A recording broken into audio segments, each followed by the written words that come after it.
Déjeme decirle que la fe hace que esos gigantes que sean destruidos. ¿Por qué cree usted que David pudo derrotar a Goliat? Él era un muchacho, dice la escritura, era un joven, era algo pequeño de estatura, no era un hombre grandote. Pero déjeme decirle que el que tenía enfrente, el que salía a menospreciar al pueblo de Dios, era un grandote, un gigante, un hombre, yo me atrevo a decir que pasaba a la altura de este techo. Era un hombre grande, mi hermano. Y entonces, y era un hombre de guerra. Pero ¿qué movió a este hombre? Él dijo, si a mí Dios me ha dado la victoria sobre los osos y sobre leones, porque eso dice también, que él le quitaba los corderos del hocico. Y si algún animal de esos alzaba su mano en contra de ellos, él los mataba. Fuese oso o león, dice.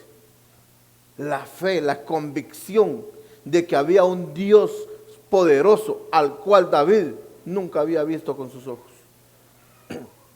La fe, mi hermano, destruye obstáculos. La fe hace que el hombre salga del hoyo de la desesperación. Mi hermano, cuando alguien se encuentra en una situación, un caos terrible, aquello que yo he escuchado testimonios donde mucha gente dice, yo quisiera morirme. Otros dicen, yo he intentado matarme, yo reprendo ese espíritu de muerte.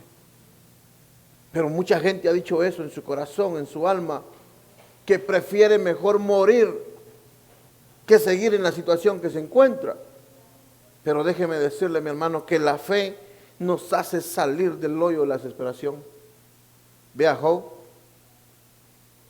tenía sus hijos hermosos, un hombre justo delante de Dios, muy adinerado. Dios había puesto un cerco alrededor de él, pero cuando Dios le dio permiso al enemigo que lo tocara, el mismo día le murieron todos sus hijos. El mismo día se quedó sin nada. Sus amigos le dieron la espalda. No hubo alguien que le dijo, mira, no te preocupes, yo te voy a prestar y cuando lo recuperes me lo devolves. Nadie le dijo eso. Perdió todo su ganado, perdió todos a su gente, perdió a sus hijos, pero no perdió la fe. Luego, mi hermano, el enemigo vuelve con Dios y le dice, tócale pues, pero no toque su vida, toca su carne, pero no lo vas a matar. Y le puso una sarna, dice la escritura, que agarraba tiestos para rascarse.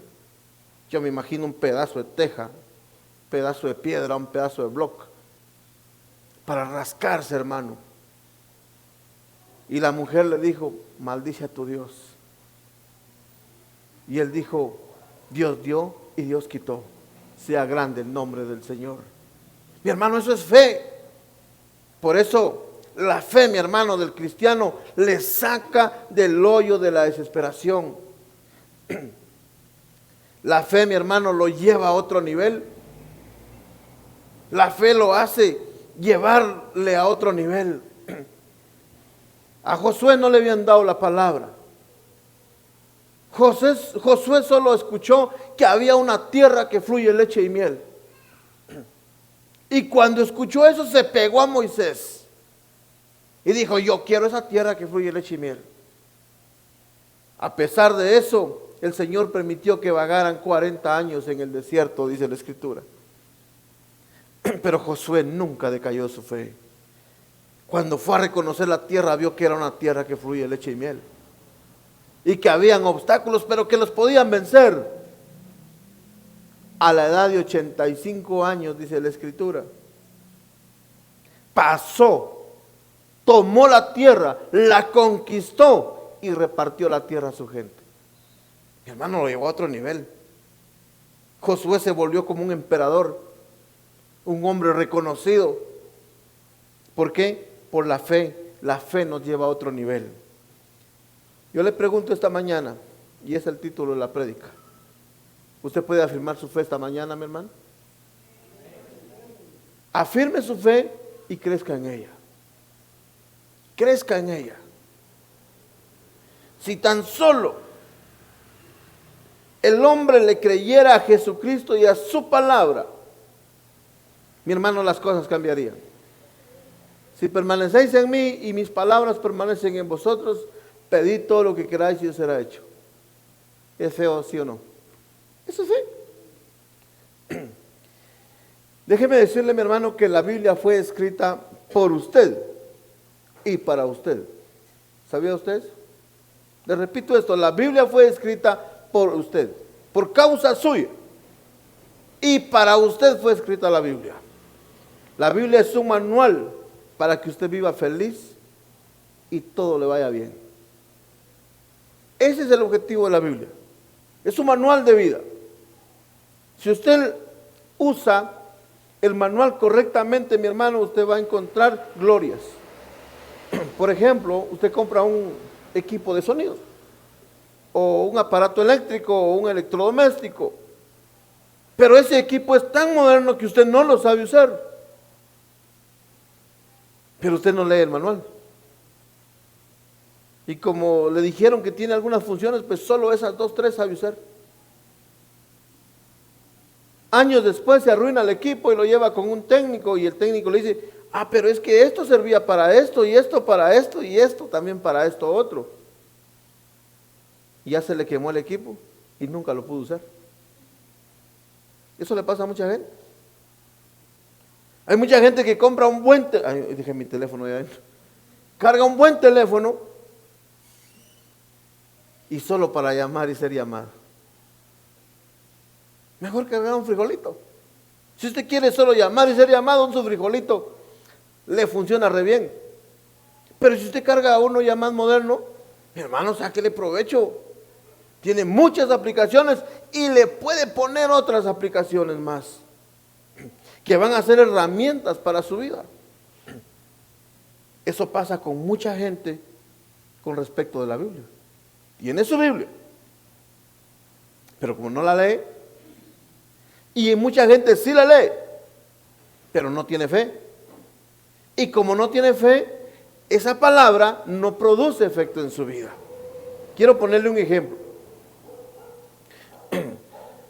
Número 1, por falta de fe hay mucha gente que en un tiempo caminó súper bien en los caminos de Cristo Jesús, pero hoy andan lejos de Dios. Andan tan lejos.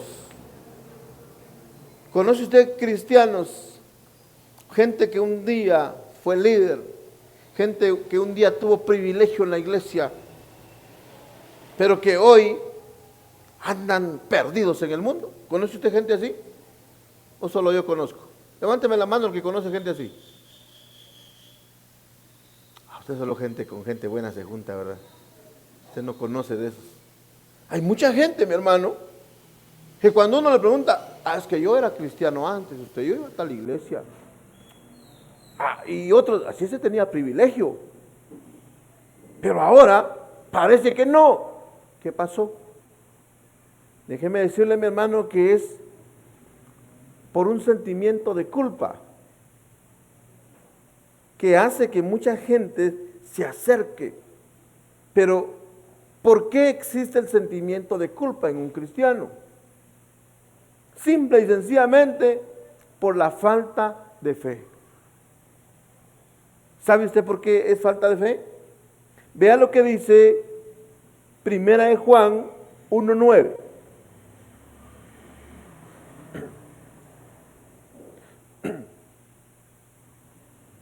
Primera carta al apóstol Juan 1:9 dice, si usted lo tiene me dice amén.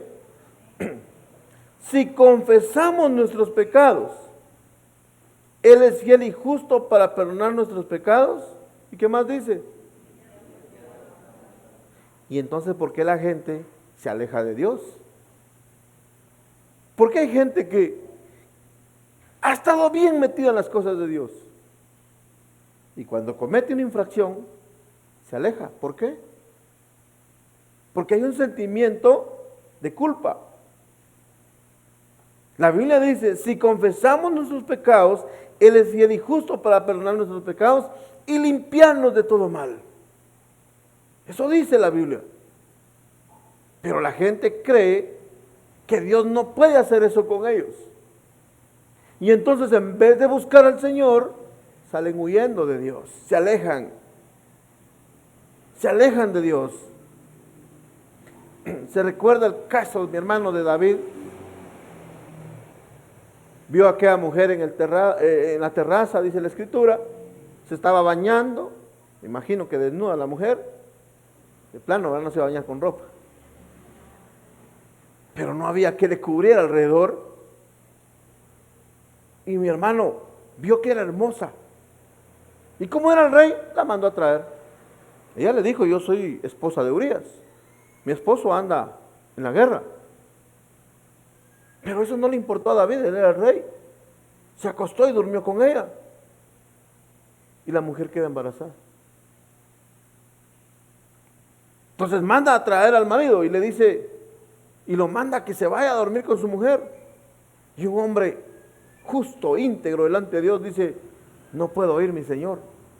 Mis hermanos están peleando y yo durmiendo con mi mujer. No, eso no es posible. Y se durmió en la puerta del palacio. Es impresionante. Pero aún así, mi hermano, David viene, lo emborracha. Y ya borracho piensa que va a ir a dormir con su mujer y tampoco le obedece. Se pasó de copas y se quedó bien dormido. Ya no fue. Y entonces David, ¿qué hace? Lo devuelve a la guerra, pero manda una carta y el hombre la lleva en sus manos. El mismo hombre lleva la carta y se la da a su comandante, y cuando aquel la lee dice, manda a este varón al frente. Y cuando esté, aléjense. O sea que lo maten, sí, ese es el objetivo. Y lo matan.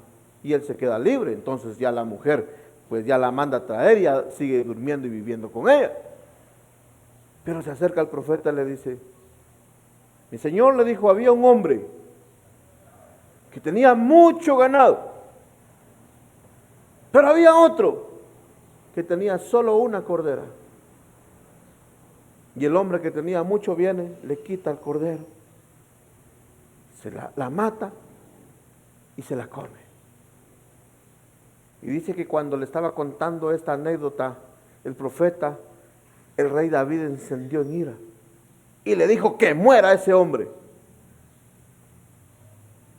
Y le dijo, ese hombre eres tú. Hasta ese preciso momento David no sabía el gran error que había cometido. Cuando el profeta se lo dijo, ¿qué hizo David? ¿Acaso no se empezó a humillar delante del Señor? ¿Acaso no empezó a confesar su pecado? ¿Acaso no empezó a pedirle misericordia? Mi hermano, porque él sí sabía que si confesamos nuestros pecados, fiel y justo es el Señor para perdonarnos y limpiarnos de toda maldad. Por eso es que Dios sigue diciendo en Apocalipsis que no hay otro varón conforme al corazón del Señor. No hay otro hombre como David, conforme a mi corazón. Pero le voló la mujer a aquel. Pero cometió asesinato. Aún así, dice que no hay otro como él. ¿Por qué? Porque él sí entendió y él reconoció que había un sentimiento de culpa, pero esa culpa no dejó que morara en su corazón. Buscó el perdón. Vea lo que dice la primera carta del apóstol Juan, capítulo 2, verso 1 y 2.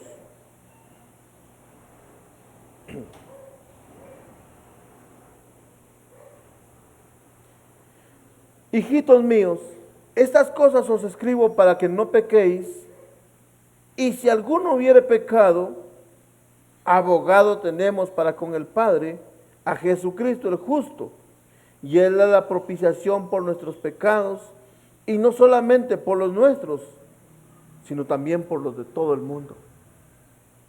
Entonces, si hemos pecado, abogado tenemos para con Dios. Y entonces, mi hermano, aquí está donde la fe es creer lo que la Biblia dice de mí. Porque aquí ya no está hablando la Biblia de Dios, aquí está hablando la Biblia de mí. Y por eso le digo que la Biblia fue escrita para mí y por mí. Es para usted y por usted. ¿Está conmigo? Entonces, la falta de fe, mi hermano, hace que el sentimiento de culpa crezca en el corazón del hombre y al final lo aleja de Dios, ese sentimiento. Entonces hay que afirmar su fe. Levánteme la mano el que es perfecto delante de Dios. O sea que ninguno. Levánteme la mano el que mañana no va a cometer una infracción delante de Dios. Nadie sabe eso. Todos estamos propensos a equivocarnos, tal vez no cometer un pecado como los que antes cometíamos, pero quizás en alguna forma que queramos corregir a nuestros hijos, que le hablemos a nuestra pareja, ya cometimos pecado. En la forma que quizás le contestamos a nuestros padres, ya cometimos pecado. Pero ¿qué tenemos que hacer? Pedir perdón. Pedir perdón o disculpas a la persona que cometimos la infracción y presentarnos luego con el Señor. Abogado tenemos. ¿Está conmigo? Y eso va a hacer, mi hermano, que usted viva permaneciendo siempre en el Señor. Que usted permanezca siempre en Él. Que no se aparte ni a derecha ni a izquierda. Hay otro buen grupo de hombres y mujeres que a pesar de los obstáculos no se alejan de Dios. Y ahí están. Esa gente pareciera que tiene fe. Porque es cristiana. Va a la iglesia, no se aleja de Dios. Hay problemas, hay obstáculos, pero ahí están metidos. Y siguen dándole gloria a Dios. Ahora, la pregunta del millón es, ¿por qué no salen de los obstáculos? ¿Por qué siguen todavía metidos en medio de los obstáculos? ¿Qué pasa? Hay gente como que se empieza a acomodar, a vivir entre la angustia, en el dolor, en la tristeza, se acomoda en la enfermedad y bueno, ni modo, ¿qué podemos hacer? Hay mucha gente que llegó a pensar eso. La escasez económica, mi hermano. Ay, Dios no da, pues ¿qué vamos a hacer? Se acomodan, hermano. Se conforman con ese estilo de vida. Esa gente, aunque aparentemente tiene fe, aunque aparentemente cree tener fe, déjeme decirle, no ha afirmado en su fe. Porque pareciera tener fe, pero no la tienen porque llegan a creer que Dios no puede ayudarlos en su problema, que Dios no puede solucionar su problema. Si hay algún servidor que me haga el favor con un vasito de agua. Entonces vea esto, mi hermano. Hay mucha gente que se acomoda. Hay mucha gente que se acomoda y creen que realmente se tienen que quedar así. Es un acomodamiento al sufrimiento. Y eso es como un sentimiento, mi hermano, de víctima. ¿Cómo dijo aquella señora? ¿Alguien sabe cómo dijo? La víctima, dijo, ¿verdad? Hay mucha gente que se hace la víctima. Sí, hay mucha gente que se hace víctima. Haceme un favor, prendeme las luces de atrás. Hay un sentimiento de víctima, la otra. Entonces, eso, mi hermano, el que se hace víctima cree que no puede salir de allí. Cree que no hay solución a su problema. El que se hace la víctima, pues ni modo, ¿verdad? Se siente víctima y como es la víctima, pues tiene la razón y de vivir en medio del caos. Por ejemplo, mi hermano, vea lo que dice Filipenses 4:19. Le vuelvo a repetir. ¿Por quién y para quién fue escrita la Biblia? ¿Aló? ¿Por quién y para quién fue escrita la Biblia? Diga, para mí. ¿Por quién y para quién fue escrita la Biblia? No, no está convencido. Es que no hay fe. Sin fe es imposible agradar a Dios. Los que se acercan a Dios es necesario que tengan fe. ¿Para quién y por quién fue escrita la Biblia? Ah, ya va aprendiendo. Eso me gusta. Filipenses 4:19. Mi Dios pues suplirá todo lo que os falta conforme a qué? A sus riquezas en gloria en Cristo Jesús. ¿Qué cosas es la que nuestro Señor le quiere suplir? ¿Qué cosas? ¿De qué está hablando aquí? El que se hace la víctima lee este pasaje, pero no lo entiende. ¿Qué le falta, mi hermano? Paz en su hogar, con su esposa, con su esposo, con sus hijos, con sus padres, con sus hermanos, en su trabajo, ¿cómo está la cosa? Su salud, ¿cómo anda? ¿Qué le falta que mi Dios no le pueda suplir? Mi hermano, hay gente que vive en medio de un caos. Y yo le voy a poner un ejemplo propio. Un tiempo atrás empezó una situación en la casa que todo era discusión. No estoy hablando que con palabras o veces, porque en la casa no pasa eso, pero todo era discusión, todo era molestia, todo era enojo. Yo parecía cuerpo espín, solo tirando espinas parece. Y mi familia parecían globos de helio, por todo se pinchaban. Y bueno, pasó el primer día, el segundo día, ya llevábamos como casi una semana. Y viniendo a la iglesia, le cuento, y yo predicando. Pero las cosas estaban dando ya feitas en la casa. Por todo. Era enojos, cada tiempo comida era discusión. Por X o por Z. Y yo empecé a notar, esto no es normal. Aquí hay algo que está pasando.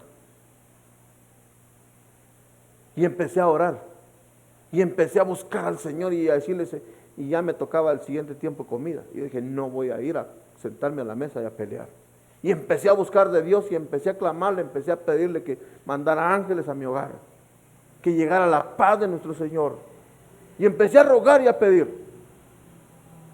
Ese tiempo lo comimos en paz. Wow. En eso nos ponemos a hablar con mi hijo. Y ya te digo que yo estuve orando para que se calmaran las aguas. Y me sorprendió tanto porque me dijo, yo también. Y me dijo, y yo le estaba diciendo al Señor que si yo era el problema, que me cambiara. Wow, ya habíamos dos con el mismo sentimiento. Ya habíamos dos con la misma fe. Y las otras dos fue como un bocado. Se sometieron al orden. Cambió todo. Entonces ya juntos oramos los cuatro. Y las cosas cambiaron. Pero no nos hicimos la víctima. Porque la actitud de mi hijo fue hacerse culpable, no víctima. Señor, si yo soy el del problema, cámbiame. Era la misma actitud mía. Señor, si yo soy el problema, dame paz. No nos hicimos víctimas, sino nos hicimos los culpables para solucionar ese problema. ¿Y cómo lo solucionamos? Viniendo a los pies de Cristo. Entonces todo calmó. Pero ¿cuánta gente hay que vive en el hogar y lleva meses de estar peleando y viene a la iglesia? Y no salen de ese problema porque tienen el manual de vida, pero no lo aplican. ¿Aló? ¿Está conmigo? Vea esto, mi hermano. Falto de fe. ¿Creen en Dios? Sí. ¿Aceptaron a Jesús como Señor y Salvador? Sí. ¿Sabe que son hijos de Dios? Sí. Pero no hay modo. Mi hermano, cuando tocamos el tema financiero, yo recuerdo que hace unos años una profeta del Señor vino a la iglesia y nos vino a dar una enseñanza un día domingo, cuando todavía estábamos allá arriba, y decía esta sierva del Señor, cuando usted tenga un problema económico, no vaya a tocarle al vecino y a pedirle prestado. No busque quien le presta. No busque ayuda con humanos. Busque al que está en el cielo. Él es su Padre. Él le va a proveer. Él es su Dios, Él lo llamó. Pues hágalo responsable, dijo, de usted. Hermano, yo lo entendí y lo empecé a poner por obra. Y dije, nunca más vuelvo a pedir prestado. Nunca más. Porque si Dios me llamó, Él es mi Padre y Él tiene que suplirme. Y bueno, Señor, tú sabes todo lo que yo debo y lo que me hace falta. Así es que te vas a encargar. Porque eres mi Padre, punto. ¿Quién más voy a ir? ¿A quién más iré? ¿Acaso Él no dice, clama a mí? Mi hermano, es fe. Entonces, allí aplicamos fe. Pero ¿cuánto cristiano el día de hoy se hace la víctima? ¿Cuánto cristiano hoy sabe que Dios puede suplirle su necesidad, pero aún así no pone su confianza en Él? ¿Aló? ¿Cuánta persona se siente hoy enferma y no busca a Dios? Mi hermano, está bien la medicina. Yo no digo que usted no vaya con un médico, porque Dios dejó la medicina para eso. Pero muchas veces la medicina no va a hacer efecto. Aún usted vaya con el mejor médico y le den la mejor receta y usted compre la mejor medicina del mejor laboratorio. Esa no va a hacer efecto si usted no confía en nuestro Señor, si usted no tiene fe en Él. Él dice, por sus llagas ustedes deben ser sanos. No dice, por sus llagas los voy a sanar. No, ya deben ser sanos, dice la Escritura. Pero eso es fe, mi hermano. Eso es fe. La fe, mi hermano, mueve montañas. La fe nos saca del hoyo de la desesperación. Sin fe es imposible agradar a Dios. Mi hermano, yo lo único que anhelo con esta enseñanza es que usted afirme su fe. Que su fe crezca el día de hoy. Que su fe, mi hermano, lo establezca en el reino de Dios. ¿Alguien lo puede creer? Sin fe es imposible agradar a Dios. Es necesario tener fe. Es necesario creerle, porque entonces permanecéis en mí y en mis palabras. Hace suya la palabra. Eso es fe. Es más, cuando empiece a pedir, pida con fe, creyendo que usted lo va a recibir de parte de Dios. Esto no es de parte del hombre. Hebreos habla de hombres de la fe. Y mi hermano, yo quiero leerle algunos pasajes de Hebreos 11. Casi en todo el capítulo le voy a leer algunos pasajes. No se lo voy a leer todo, vaya atento ahí con las citas. Pero yo quiero invitarle, mi hermano, a que usted pueda leer en su casa y estudiar Hebreos 11. Porque nos está hablando de la fe.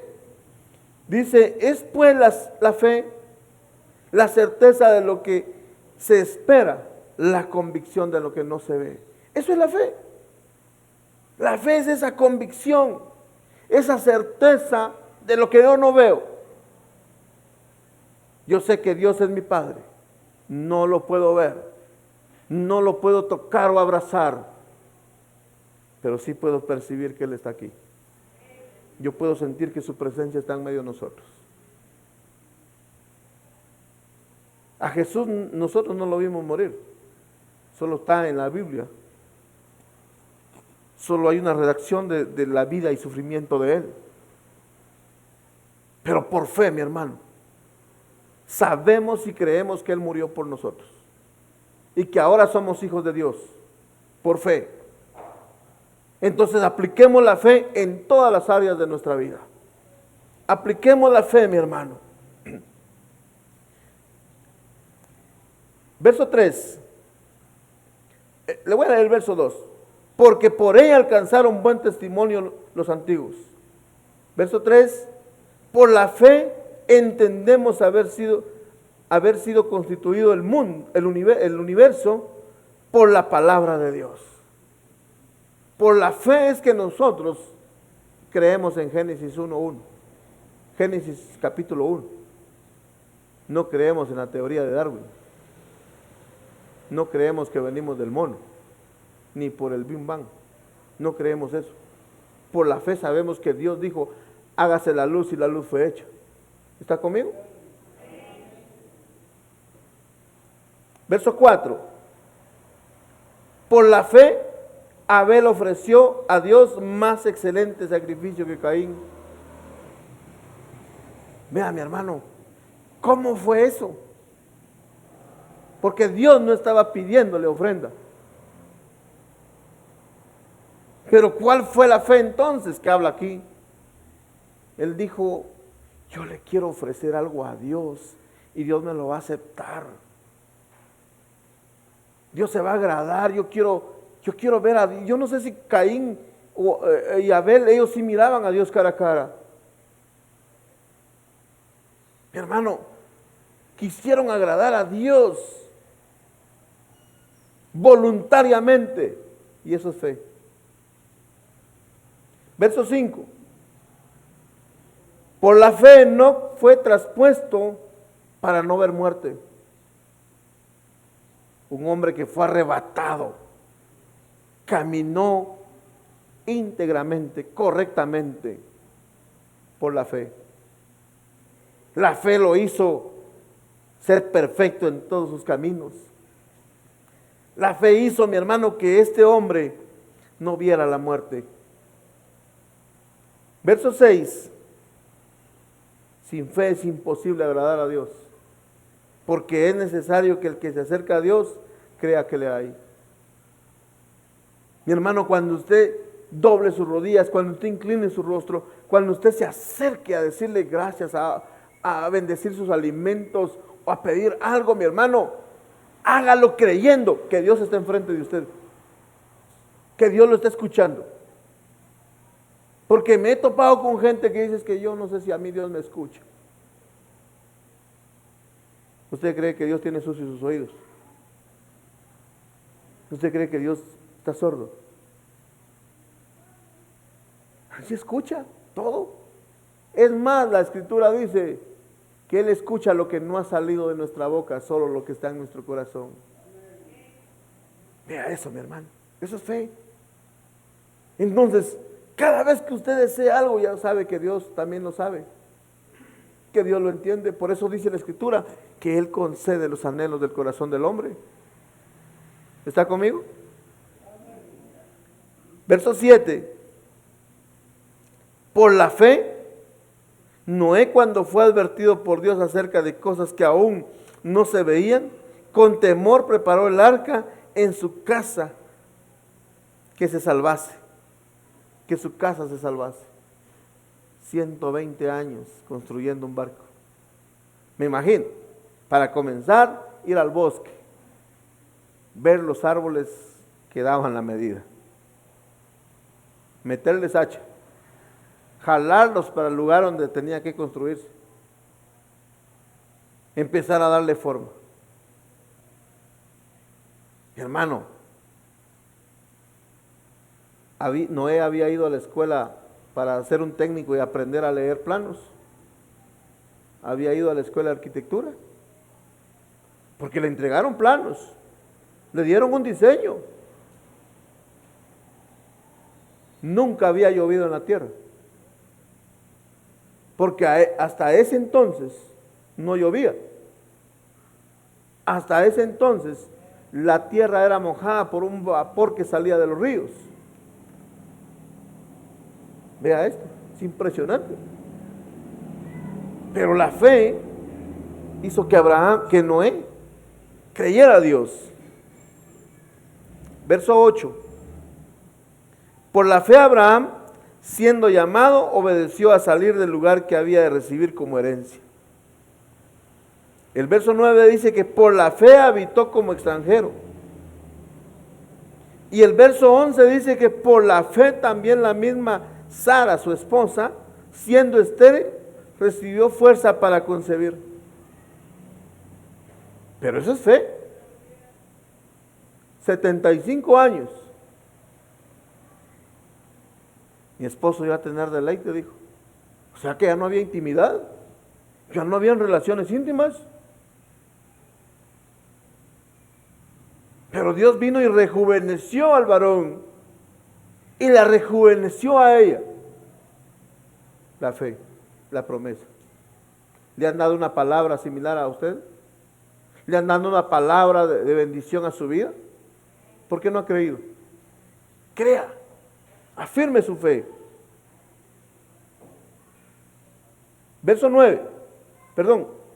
Verso 17. Por la fe Abraham, cuando fue probado, ofreció a Isaac. Imagínese eso, mi hermano.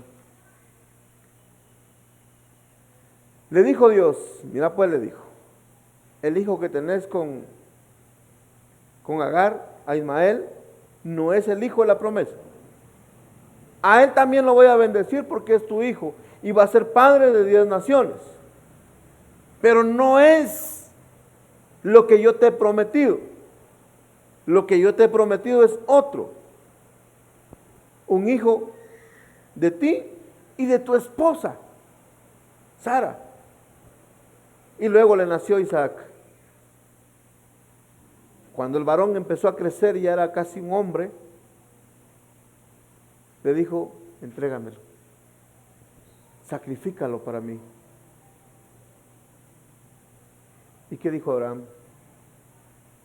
¿Será que Dios no está de acuerdo? ¿Será que Dios no nos entiende?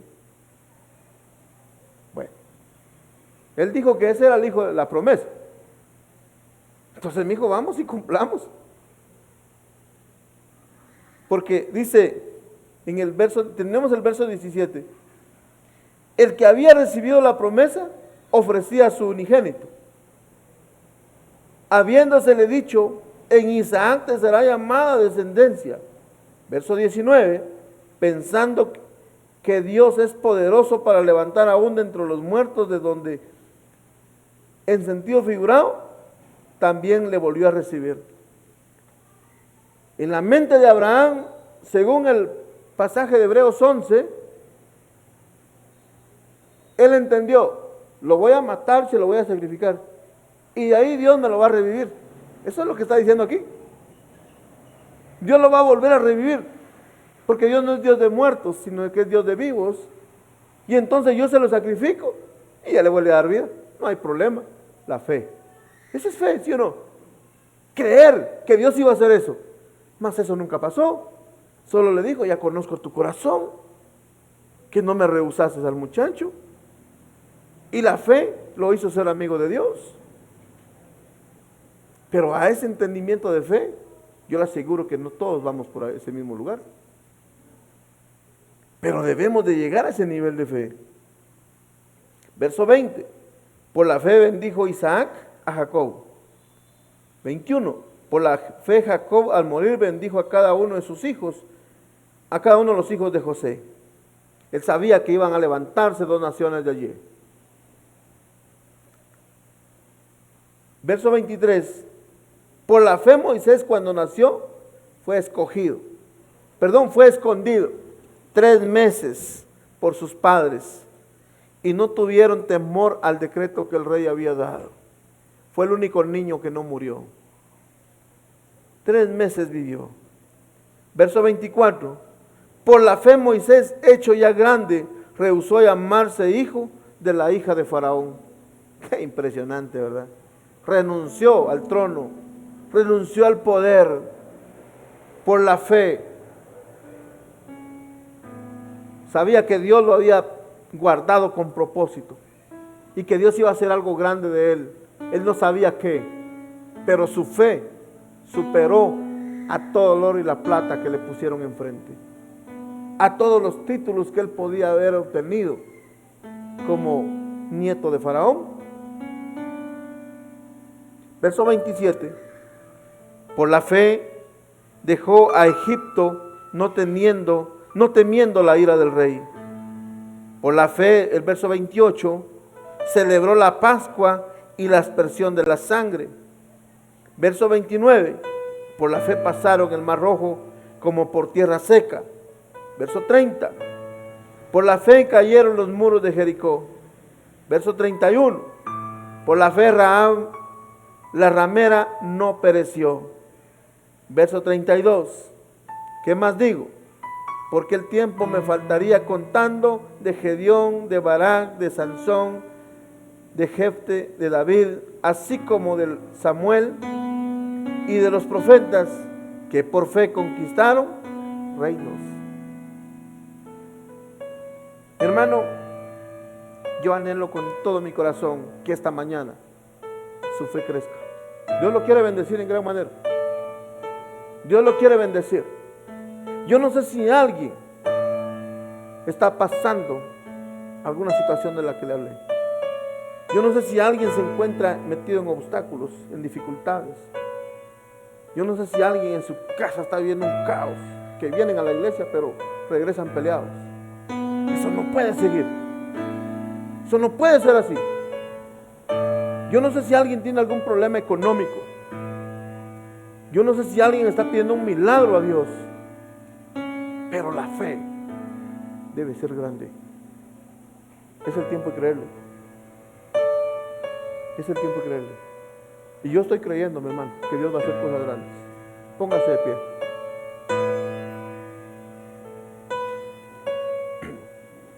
Cierre sus ojos, mi hermano.